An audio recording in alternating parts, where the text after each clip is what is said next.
Well, welcome to the Tithe Lending Show, where mortgage is on a mission. I am your host, Mark Greaves. Just as a reminder to all of our guests, Tithe Lending, we do three things really, really well. We want to deliver excellent rates, so low rates to you, fast service and five-star experience, and then 10% of every transaction that we complete goes to local charities, and that's for purchases and refinances. Today, I am joined by my co-founder, the very handsome Mr. Brian Ziemer. Brian, thank you for being here. Thank you for the generous intro, Mark. I appreciate it. Well, I got a better intro than that. It's kind of funny because you're one of the few people on earth that I don't really need to write an intro down for, but we're both former Buckeyes. We've both been in the mortgage industry for longer than we care to admit, several decades each. Grateful. But no, I've been excited. You're my co-founder at Tithe Lending, my partner in this mission, and just an all-around one of my favorite people on planet Earth. Well, it is reciprocal, my friend. This is a wonderful mission. I'm grateful to be a part of it, and I'd love to see where it goes. So here we are, podcast episode, well, officially with you and I, Yeah. number one. Number one. Yeah, so are you nervous? Absolutely. 100%.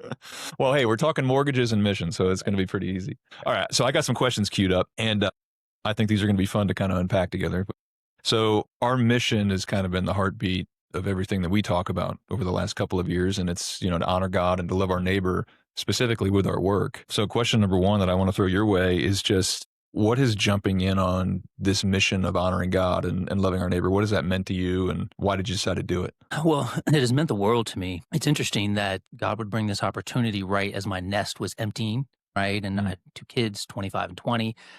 Excuse me, that nest is empty. So I was wondering, what is next, right? What can I do that's going to impact more people, that's eternal? And so when God showed us this opportunity, it was just perfect. And so when I jump in, I've been grateful to work in the mortgage business and ultimately make an impact in numerous people's lives, right? Just doing the mortgage. But now when you add on the mission to the mortgage, it just feels like so much deeper. To know that just doing what we have the time, talent, treasure to do is creating impact for those that need it the most. It's just a very rewarding feeling. Was it hard for you to say yes to jumping in? I remember the conversations because I was there. At the time, to me, it seemed like it was really easy for you to say, yeah, let's do this. But was there ever any hesitancy, or were you all in from the get-go? No. You know my history. I'm a very startup-minded individual. Enjoy the entrepreneurial track. Frankly, we had been looking for something more impactful. We both know that on the year we decided to do this was one of the most difficult years in mortgage that I've ever had. And I've been doing this 30 years. And so, it was a time in our lives when I think we were both sort of reassessing. Certainly I was reassessing, what kind of impact am I making with my life? Am I just going to close a bunch of mortgages? Wonderful opportunity, grateful every place I've been, but is there a way to do more? And when you brought this up, I leapt at it because I had been looking for something deeper. Yeah, no, I think it is interesting because 2023, when we started, was statistically probably, at least for me, the worst year that I've been alive to start a mortgage company. But it's kind of cool that God did that, I think, because our mission is centered around Him and having to be dependent on Him and being able to go step out in faith, even though all the circumstances and, the situation didn't seem like it was the perfect time, but we were feeling called into it. That's been interesting. I feel like that's what God does a lot. So, well, thank you for saying yes. And thank you for the offer and the fact that we're doing this together. It means the world to me. So we've talked about mortgages, our business as a ministry. So that's an interesting thing because a lot of people see ministry and business very, very separately.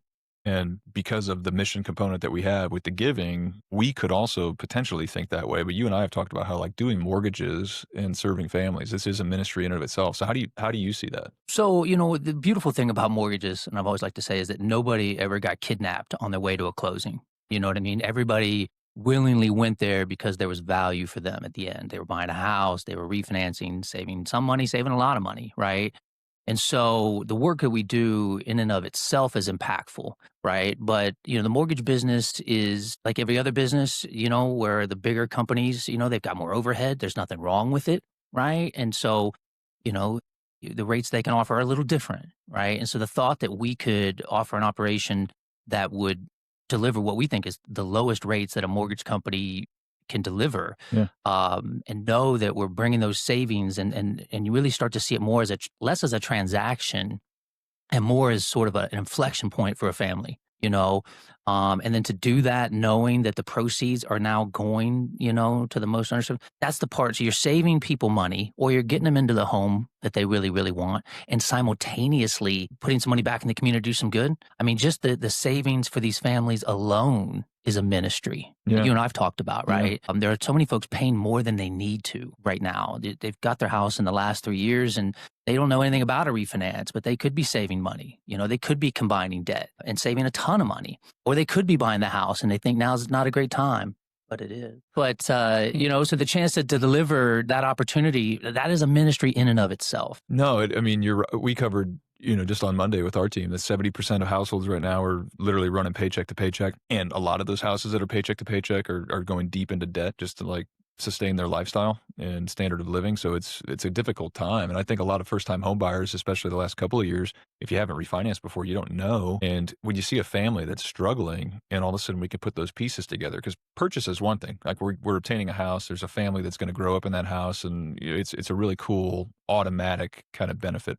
On a refi, when all of a sudden two skip payments now establish a short-term savings account where you're not dipping into credit card debt. A few $100s a month could be the difference between, doing groceries on credit or being able to like sustain your life. It's a big deal, I think. No question. And you know as well as I have that we've been seeing a lot of customers come to us and they're getting these letters that their payments are going up.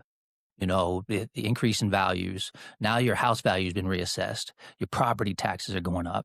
Your insurance is going up, right? So many folks are coming to us and saying, hey, I got this letter that says my payment's going up by $200 and I was barely affording it what it was. And so you see that opportunity then to switch it from my payments going up to my payments going down, and you really get a chance to feel how much breathing room that can create for them, as well as the skip payments. And you walk away feeling like, you really made a difference in that a person's life or that family's life. Yeah. So, I mean, if you're a customer listening to this, knowing that this is how our team views you, if we don't view you as just like another commission check or another statistic, like we know your family, like if you got kids, like we understand, like you want to provide, there's things that you want to do, there's opportunities you want to unlock, and sometimes budgets are constrained. So if we can help you do that, we understand that that mortgage is going to go farther in fueling your family's future than just us, closing a quick deal. So I do think that mortgage as a ministry, a great point, and glad we covered it. So pivoting a minute, when we started the mission of Tithe, I know for me, I can't speak directly for you, but for me, the mission was more giving finance related. It was, Mhm. hey, we're going to tithe 10% of the revenue. We're going to go fuel ministries, but I didn't really have volunteering and serving as my top priority. Lately, that's taken a front seat with our team. So we track the volunteer hours, and our team loves being in the community. We serve in the places that we go fund. So you in particular, not going to toot your horn, but I guess I will toot your horn. You've led our team in volunteer hours consistently, quarter after quarter after quarter. So what's touched your heart about actually volunteering and serving people with your time since starting Tithe? Ooh, that is some deep stuff right there. One, I have the time now to do it as an empty nester for the folks out there that aren't able to volunteer as much, right? It's about the impact you make, not the quantity. And I'm fully aware that, I'm at this point in my life where I get to volunteer more often. And it is a privilege, right? Because what I have gotten a chance to see is the heart of the people who are also serving. We've talked about it, and there's so much negativity in the news. And, there's not very many stories about the hundreds, if not thousands of people that show up at hundreds of operations around the city and thousands, tens of thousands around the country.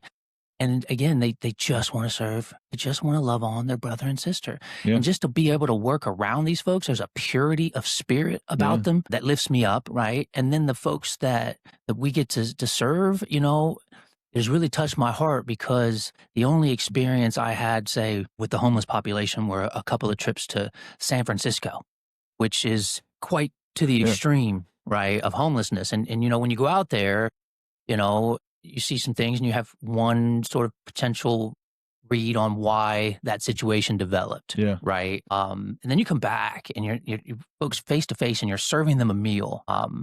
And you talk to them, pray with them, and you realize more and more of these folks just didn't get the same opportunities as the rest of us. Exactly. Yeah. There's so much mental illness running in that community, and they just didn't get the love or the treatment or the financial support to address it. And so you hear a lot about people pulling themselves up by their bootstraps. And, it feels like these folks didn't have a whole lot to grab onto to pull up to. And Mhm. if they did and they chose not to, or they made some bad choices, the heart of Jesus is in me. Who am I to judge them? Yeah. Just love on them. Yeah. Yeah, I've made some decisions in my life I'd like to do over. They haven't put me in that situation, but I would hope someone would give me the grace to just love on me where I am and help me get back on my feet. So being around the people that serve, seeing that the people who need the help, they're not lazy. This isn't a bunch of people who just don't want to work or they're sitting around on drugs all day. There are legitimate reasons why they sort of fell to the wayside, and I just love the warmth that comes from helping them and being with the people who do. Well, I mean, I've been impressed with just, like, the consistency that you approach that with. I volunteer, but not as consistent and as regular as you do it. So it's fun to watch people who you care about watch their heart change. And I've watched that happen for you over the last couple of years where, I don't know, I feel like you weren't the Grinch before where your heart needed to grow 3 sizes or whatever, but like your heart has definitely changed. And I've watched you just love and care for people freely, like freely giving of your time where there's no expectations of anything in return and just watching the joy that you get out of it. It's been a lot of fun. Yeah, hopefully we can have future episodes where we talk about the Dream Center and what's going on there. We talk about what Bed Brigade is doing. We talk about Mid Ohio, and we can just sort of talk about the impact that those organizations are making. Yeah, for sure. Well, back to some of the business side. I mean, life for you and me looks a lot different these Hmm. days than it did in prior years, where you're running large departments. A lot of people don't know this, but you've run bigger pipelines than probably most people in the country. I mean, you've ran operations departments that were numbering in the thousands and closing billions a month. I mean, I don't know, it's big numbers, right? Hmm. Today, we run a smaller business where we're really close to the action. We interact a lot with our team. We know a lot more about our customers. Like, what's perspective is that giving you on how we lead this team? Yeah, I'm just so much closer to everybody that's doing the work and who's being impacted. And it really has been a tremendous blessing. And I see it now on hindsight, right? And when it was all happening and you go from this startup to this, well, oh, this one's blowing up, and you think, well, I'm playing a pretty big role in that. And you sort of come to where I'm at in life, my recently crossed the 50 threshold. And you look back with appreciation and you think, I don't know if that was me, where I was just being put in opportunities by God. And it feels like it was designed to lead to this point Hmm, now. yeah. But having gone to those layers above where you're almost looking down from a plane, and you don't get a chance to seriously feel the impact you're making, right? It's a different thought process. To be so close to the team, to be so close to our loan officers and feel what they're feeling as they're out there talking to borrowers in the community and some of the things that goes on in mortgage marketing, physically talking to the clients. A lot of people don't know, but I got in the mortgage business by being a telemarketer You in don't the have to whisper. 90s. It's In okay. the 90s. I started in this business talking to people. I love talking to people. I love math. I love putting deals together. But you miss all that when you're at the higher levels. You're not doing that.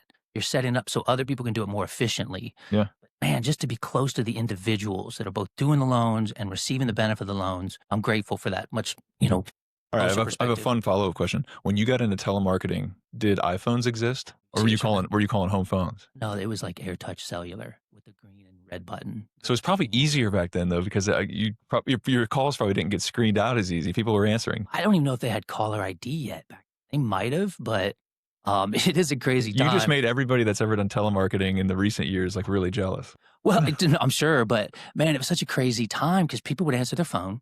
Just such a crazy time, and I would start talking to them about the opportunities. Who would And answer well, it is. Oh, listen, that is crazy. these days? I didn't have to go to Calendly, to set up a time or text them.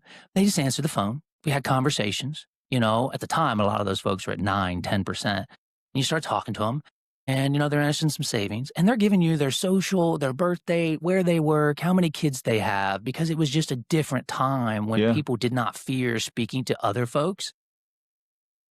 Um, yeah. These days, I mean, it still could happen, but it's a sure, lot less. it's a lot less, but yeah, it was a wild time that people actually answered and they had a conversation with you and they were willing to share deeply personal things with this person that they've known for about 7 minutes. You know what I mean? So that was kind of a crazy time. Hey, you must have been pretty good at it, though. All right, this is kind of the last question I have before we get into a couple of fun rapid fires. Oh, Um, both of our lives have kind of transformed a lot in the last couple of years. We've leaned heavily on scripture, heavily on prayer. We ask the Holy Spirit for guidance in everything that we do. One of the things I love about our meetings personally is we always start them with prayer.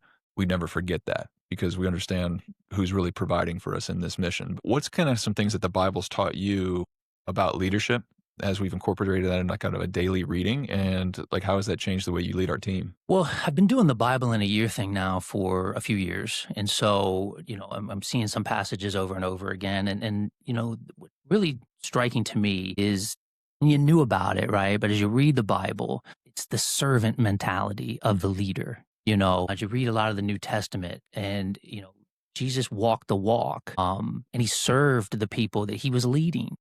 And so there's a bias to potentially managing the people you're leading as you get bigger. At least for me, there was, right? And I drifted away from the fact that I was serving the people I was leading.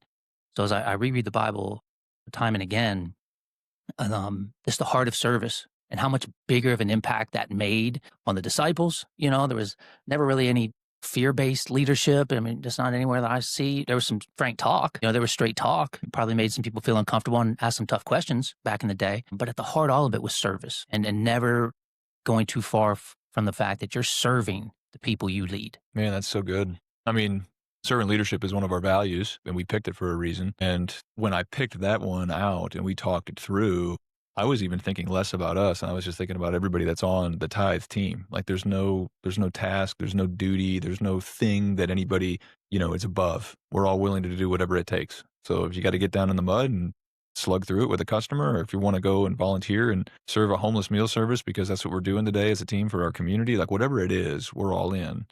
But yeah, from a leadership perspective, the way that you view those that are counting on you, man, that's just as important. That's really good. Yeah, I realize they're counting on me to do my part, and I don't want to let them down. Do you got a Bible character that you most identify with? Identify with probably Peter, Simon Peter. Why? Just because he could get, he was pretty direct. He asked Jesus this forgiveness thing, right? I can be fairly direct, but you imagine asking Jesus, "Hey, look, it sounds good, man, this forgiveness, but how many times? How many times? Yeah, 6? I That's a got to lot." keep this up. And then he's like 70 times 7. And I'm just like, now you realize, okay, I asked my frank question and I got a candid answer. Stop counting. You know what I mean? Oh, Really, and Peter, Peter. Peter had to leave his profession and start something That's new. interesting. It was very similar to the way he was just like, hey, drop your nets. Yeah, let's go. It's very similar to what I feel like he did with us. And Peter screws up over and over and over That's again. We, not lost on me why I identify with that character. I didn't want to point that one out, but Oh man, I know. But he was so like real, right? And he reacted. And I've been in the past been more that way than I am today. But Jesus stuck with him. He see, said you're some really tough things, and Jesus loved him. you're like Peter. I'm like John, or I want to be loved. I'm the one that Jesus loves. I want to just be loved by everybody. You're like, no, I'll go ask the question nobody wants to say right now. Right. And get the guidance and the candor that delivers the message that needs to be heard. Yeah, no, that's good. What about you? It's interesting. Peter's a really good one when you're saying that. I always look back at like some of the kings and stuff like that were in like the Old Testament, like David, where it's like, okay, this guy is willing to go do whatever it takes and lead humbly, which I try to do. I screw that up all the time, but still messing up all the way along the way. But every time, like willing to go back to God and admit his mistakes and pivot. Like, hey, I screwed this up, and I'll do whatever it takes to, come clean, own it, and then and switch kind of gears, whatever it would Yeah, be. and God said he was a man after his own heart, and he loved him, but he also punished him, Yeah, for his mistakes. That's beautiful. it's interesting because like when you lead anything, you kind of identify with leaders as you read stuff in the Bible. You see what they're going through, and you're like, okay, yeah, I can see how that situation fits into this thing that I did in the past, or screwed up in the past, or did well in the past. So you see Yeah, yourself in those positions a lot. yeah, and watching Saul in the Bible, right? You talk about examples of sort of inspires you, but what sort of scares you, right, is to operate from fear Yeah, and paranoia, and what a bad place that is to operate from at all, but certainly to lead. yeah, yeah. All right, ready for some rapid fire? I think so. I got 9 rapid fire questions here. These are going to be good. All right, favorite type of loan to close? Cash out refinance, because the savings for some of these folks is massive. Talk about a difference maker for somebody who can combine a bunch of credit card debt or high interest rate debt, and they walk out of a closing and they saved $800 a month. Yeah, It's a life changer. it's family impact. I mean, big time. Highest rate you've ever closed, like you personally as an LO? Back in 1999, or no, 2001, there was a time when mortgage rates were high again, and I did a 7-year balloon at 8%. and then nobody wanted fixed rates at the time, right? But, it was a 7-year balloon. We actually sold those back in the Yeah. at, 8%. So Okay. that's the highest rate that I've ever written. What about lowest? Ooh, goes back to 2020. I've personally written because I wasn't originating back Oh, then. yeah, yeah, yeah. I wasn't originating back then, so the lowest I've probably done is in the high 4s. You know what I mean? That's a good point. From referral loans that I might have done for some folks around that time, but I didn't get the chance to originate, and those that did had a real blessing because they still have those loans. And so then I'll get back to rep. My highest ever was 12 and an eighth, Well, and it was on a subprime Section 32 loan. Section 32. I think the person's credit was like 480. It was really bad. They were Now, lucky. yeah, it was. I don't even know how those were possible back in the day. And then the lowest rate I ever saw us close at lower was a 1.75 on a 15-year. So there was a brief little moment in time when rates touched that. And somebody did a 15-year fixed at 1.75. Isn't that insane? That is insane. Yeah, it's crazy. That's practically free money. Yeah, it's like same as cash mortgage. Yeah. All right. What year did you start in mortgage? 5 was when I started as a telemarketer. 1996 is when I first got licensed. So next year, Dang, man. that's a Wow. long time. All I right, don't regret it at all, by the way. I feel incredibly blessed. that's pre-Y2K for everybody that's counting. We always talk You love to say that. pre-Y2K, You baby. love to say it's pre-Y2K. What did you want to be when you grew up as a kid? I wanted to be like a mega business person. I was always fascinated with the folks who ran Wall Street, right? And I didn't have any idea how I was going to get there. I just felt like that was the role for me, which bit of delusions of grandeur. Yeah. But I wanted to be like a Wall Street bigwig guy. Like a Titan. All right. Favorite sports team? Professional or college? Let's go pro. Say the Bengals. You poor man. I know. There was a lot of years, and I could start naming off some people that broke my heart, starting with Mike Brown. But no, it's been a tough fandom and it still is, frankly. But what about you? Pro team? Man, probably the Jackets. Okay. I would have used to say the Blues just because being from St. Louis, my dad had season tickets and we always loved the Blues, but I pivoted to Jackets for sure. Yeah. I mean, they're our only one we got. I got I'm almost Cavs, right? There's a bit of an inner battle going on right now, but it's almost to the favorite food. pizza. It's a staple. It is true. All your food groups right there in one dish. I think I'd have to go cheeseburger. Okay, favorite grant we've made to a charity. My Village Ministry. Nice. Good one. Just came to the most recent grant night and they shared what they were doing with the money, how it opened up a brand new market that they weren't in, how that created sort of a model now that they can rinse and repeat in other markets. And when they showed the statistics about what is going on with the growth of kids in the foster care system in Columbus relative to other cities in Ohio, staggering. Needed. They made the comment, which I'm still feeling a few days later, that they had a 9-day-old baby that they needed to find a home for. They put out a text, and within 5 minutes, they had 10 families willing to come get that 9-week-old baby, or 9-day-old baby, excuse me, for just a week or so the mother could have a procedure and then not go into that system. But to know that there was 10 families standing by on a text to get a 9-day-old baby, when before that mission, that baby would have started into the foster care system. And probably never ever come out. That's what the stats suggest. They had a 50-50 shot of coming out. They're all great. I struggle to sort of answer this question because the impact they're making is incredible. I know. It's hard to pick It really is a tough one. It's really hard. But I would just say, just seeing the follow-up to the grant and the statistics, I'm a data guy. Yeah.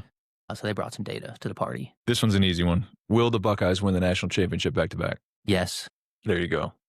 I'm in with that too. There you go. They got to. The defense is incredible. Well, I think we covered a lot of ground here. Yeah, this was fun. A good opening.